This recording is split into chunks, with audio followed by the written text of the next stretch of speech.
सूक्ष्म वेद के अंदर परमात्मा ने कहा है, तीर तुपक तलवार कटारी जमदड़ जोर बदावे है, हर पैड़ी हर हेत न जाण्या वहाँ जा तेग चलावे है, काटे शीस नहीं दल करुणा ये जग में साध कवावे हैं, जो जन इनके दर्शन को जावे उनको भी नरक पठावे हैं। अब क्या बताते हैं कि तीर कटारी तलवार ठोके एक दूसरे में, और ये तीर तुपक तलवार कटारी नौके जम धड़ जोर बधावे हैं, यानी कति डट के युद्ध किया उन्होंने। और हर पैड़ी हर हेत नहीं जाण्या वहाँ जा कर्द चलावे हैं। भगवान हर पैड़ी कवे, भगवान का प्रेम भी नहीं और आपस में कटका मर गए वहाँ पर। काटे शीस नहीं दल करुणा ये जग में साध कवावे हैं, इनका इतनी दया नहीं, राक्षस से भी बुरे ये। काटे शीस नहीं दल करुणा ये जग में साध कवावे हैं, और जो जन इनके दर्शन को जावे, ऐसे व्यक्तियों के पास जो जागा उनको यही पाठ पढ़ाओगे कटने और मरने का, तो उनको भी नरक पठावे हैं। तो पुण्यात्माओं, परमात्मा 600 वर्ष पहले कहा करते, गुण तीनों की भक्ति में ये भूल पड़ो संसार, कहें कबीर निज नाम बिना कैसे उतरो पार, तीन देव की जो करते भक्ति उनकी कदे न होवे मुक्ति। अपने आत्माओं परमात्मा ये कहा करते कि उन्होंने ये नहीं कहा कि ये हमारे ब्रह्मा विष्णु महेश तुम्हारे दुश्मन नहीं बताए, ये अपने भाई बहन हैं और काल का फंस गई अच्छी आत्माएं हैं, इनको बना दिया यहाँ का चौधरी, इनकी मृत्यु होगी जब इनको गधे बना कर छोड़ देगा और नई तैयार कर लेगा। आप मत, ये तो हमारा दुरुपयोग कर रहा है। और दुर्भाग्य उन देवताओं का, ब्रह्मा विष्णु महेश का, जो आज स्वर्ग में बैठे हैं, उनके हाथ से ये प्राइम टाइम निकल गया इनका, जो आज आपको प्राप्त हो रहा है, ये समय है। अब कबीर परमेश्वर से परिचित होकर आदरणीय गरीबदास साहिब जी, परमात्मा कबीर जी आदरणीय गरीबदास साहिब जी को सतलोक लेकर गए थे। वह सब सतिथि से परिचित करा कर, ब्रह्मा विष्णु महेश की सतिथि से परिचित करा कर वापस छोड़ दिया। उसके बाद उन्होंने कहा था, तीनों देवा कमल दल बसे, ये ब्रह्मा विष्णु महेश, प्रथम इनकी वंदना फिर सुन सतगुरु उपदेश। उन्होंने कहा था कि तीनों ब्रह्मा विष्णु ये तीनों देवा कमल दल में बसते, हमारे कमलों में, इन दलों में अंदर रहते हैं, और प्रथम इनकी वंदना, ये मंत्र जो करते हैं हम इनकी साधना करते हैं, और फिर सुन सतगुरु उपदेश, सतगुरु के ज्ञान को सुनो और उसका पूरा कंप्लीट कोर्स लो, तब ये बात बनेगी। अब ब्रह्मा विष्णु महेश हमारे कोई दुश्मन नहीं है। कई कहते हैं कि आपके गुरु जी तो ब्रह्मा विष्णु महेश को छुड़वाते हैं। ब्रह्मा विष्णु महेश को हम छुड़वा सकते हैं? हम कोई बालक हैं? अब जैसे ऊर्ध्व मूलम अधः शाखम, ऊपर को जड़ वाला, नीचे को तीनों गुण रूपी शाखा वाला, उल्टा लटका हुआ संसार रूपी वृक्ष है। अब इसमें क्या है? ऊपर को जड़ता पूर्ण परमात्मा, नीचे को तीनों गुण रूपी संसार रूपी वृक्ष की शाखा है। तो क्या कोई शाखा को काट देगा बुद्धिमान व्यक्ति? पेड़ की शाखा को कोई काटने की कहेगा कि इसको तो फेंक दो काट के, फिर लटका के करेंगे बाकी का हम? तो कहने का भाव ये है कि जैसे परमात्मा कहा करते कि जैसे हमने भक्ति रूपी पौधा बीजना है और हम नर्सरी से कोई पौधा लाए, कैसे बीजेंगे? उसको गड्ढा खोदेंगे और उस गड्ढे में उसको जड़ों की तरफ से दबाकर मिट्टी में, फिर उस जड़ों की मूल की सिंचाई करेंगे। तो मूल की यानी जड़ की पूजा करेंगे हम, तो वो पौधा पेड़ बनेगा, उसकी टहनियाँ बड़ी बड़ी हो जाएंगी, तीनों गुण रूपी शाखा। तो उन शाखाओं का फल लगेगा, और फल के लिए हम सारा प्रोसेस अपना कर रहे हैं। फल प्राप्ति के लिए हम कर रहे हैं तो हमने तोड़ने नहीं होते, हमने ऐसे करना है, अपनी way of worship according to the spiritual करना है, शास्त्रों के अनुसार करना। देखना, ये समझ लो हम एक पौधा लाए तो ये है बुद्धिमता, जड़ों को गमले में यानी मिट्टी में डाला, दबा दिया और पूजा शुरू कर दी सिंचाई। ये जड़ कबीर परमात्मा है इस संसार रूपी वृक्ष की। अब ये हमने जड़ों को पूजना है, इन ब्रह्मा विष्णु महेश की पूजा नहीं कर। हम क्या कर रहे हैं, ऐसे कर रहे हैं। ये बता बालका वाला काम कर रखे हमने, हंसी नहीं आवे। हम ऐसी पूजा कर रहे हैं, उल्टा काम कर लिया हमने। ब्रह्मा विष्णु महेश को हम इष्ट रूप में पूज रहे हैं, गमले में ला दिए ब्रह्मा विष्णु महेश और ये पूजा कर रहे हैं। तो कोई क्या कहेगा, समझदार व्यक्ति ने कहा सीधा कर ले इसने, और वो लड़े, हट जा दूर, खबरदार तूने क्या कर दिया। अब देखो जड़ छोड़ दी हमने, अब जड़ ऊपर रहेगी तो भक्ति रूपी पौधा सूख गया। ये यूजलेस है, ये शास्त्र विधि को त्याग कर शास्त्र विरुद्ध साधना है, ये उल्टा बीजा हुआ भक्ति रूपी पौधा। और हमने ऐसे करने को कहा तो इसमें इसकी पूजा करेंगे भगवान कबीर साहब की, फिर हमारे शास्त्र अनुकूल कर्म बनेंगे। शास्त्र अनुकूल संस्कार होने से ये फल ब्रह्मा विष्णु महेश ने देना हमारे को, क्योंकि यहाँ के ये प्रधान है, इविन का फल लगेंगे। अब इसका प्रमाण देते हैं। अपने आत्माओं परमात्मा ये कहा करते, तुम साधना ठीक करो और फिर आपको लाभ होगा पूरा। अब तुम साधना कर रहे हो उनकी जो आपको कुछ दे ही नहीं सकते।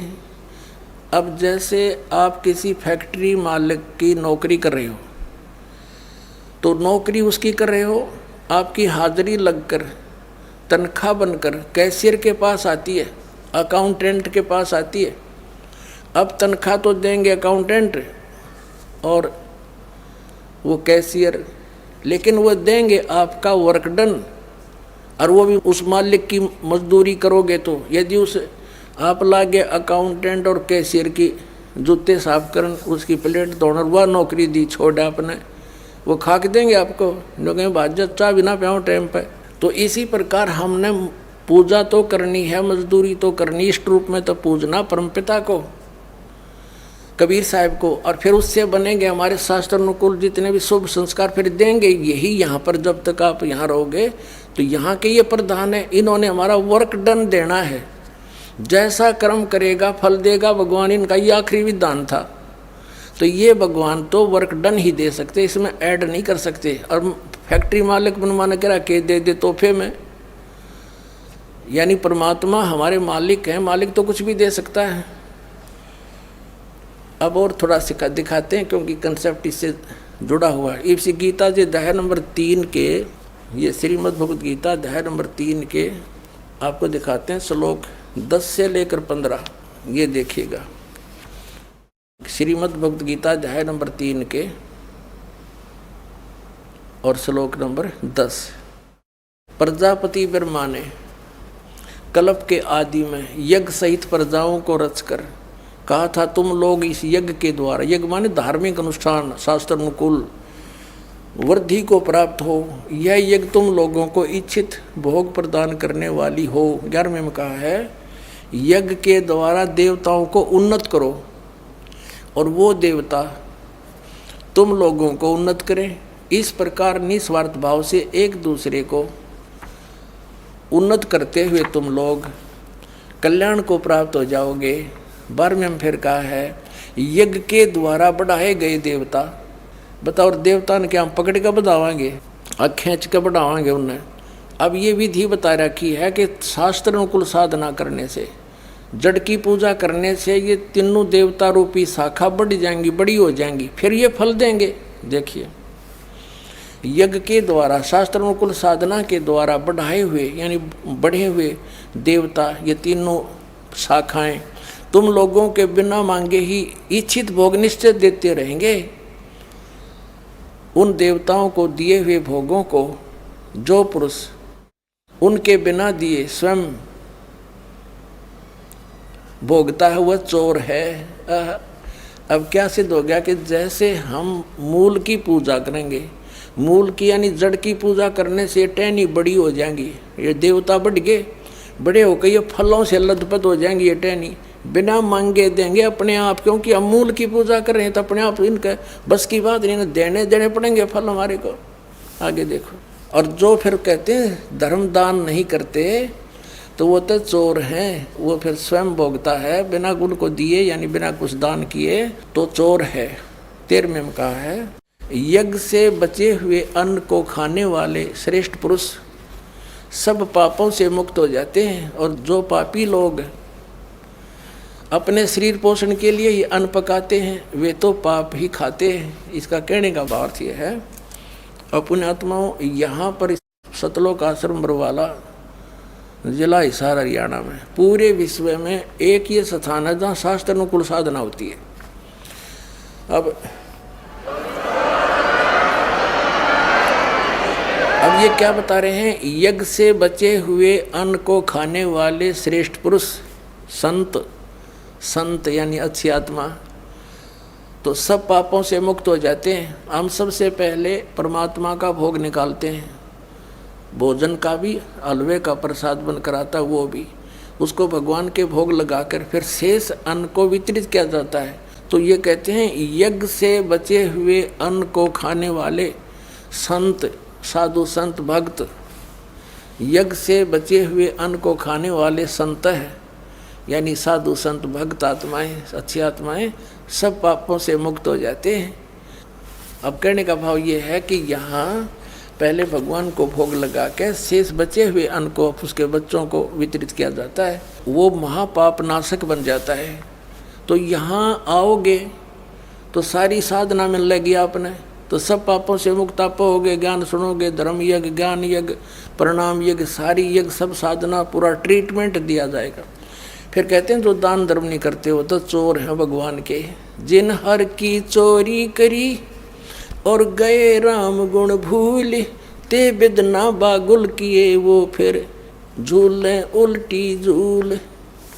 कहते हैं जिन हर की चोरी करी, भगवान ने जो आपको दान दिया है, धन आपके संस्कार में, उसको आगे दान जो नहीं करता वो तो चोर बताया भगवान का। तो फिर क्या बताते हैं देखिएगा, आगे इसमें निष्कर्ष निकल रहा है। अब 3रे अध्याय का हमने ये 13वां श्लोक पढ़ लिया।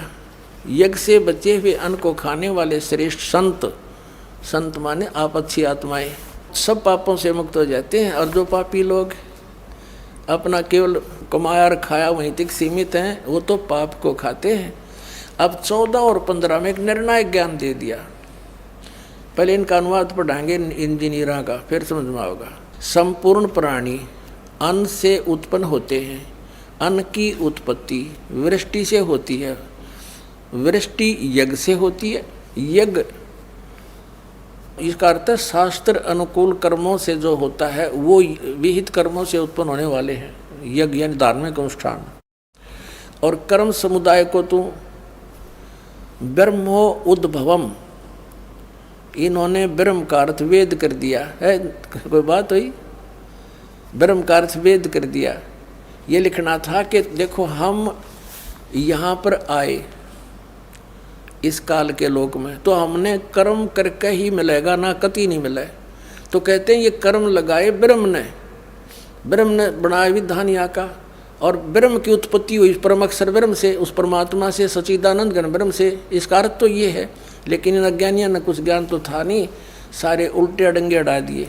ये देखिएगा, कर्म समुदाय को तू वेद से उत्पन्न नहीं, ब्रह्म से उत्पन्न हुए, और ब्रह्म अक्षरम उद्भवम अविनाशी परमात्मा से, यहाँ ब्रह्म लिखना था, ब्रह्म ये काल अविनाशी परमात्मा से उत्पन्न हुआ जान।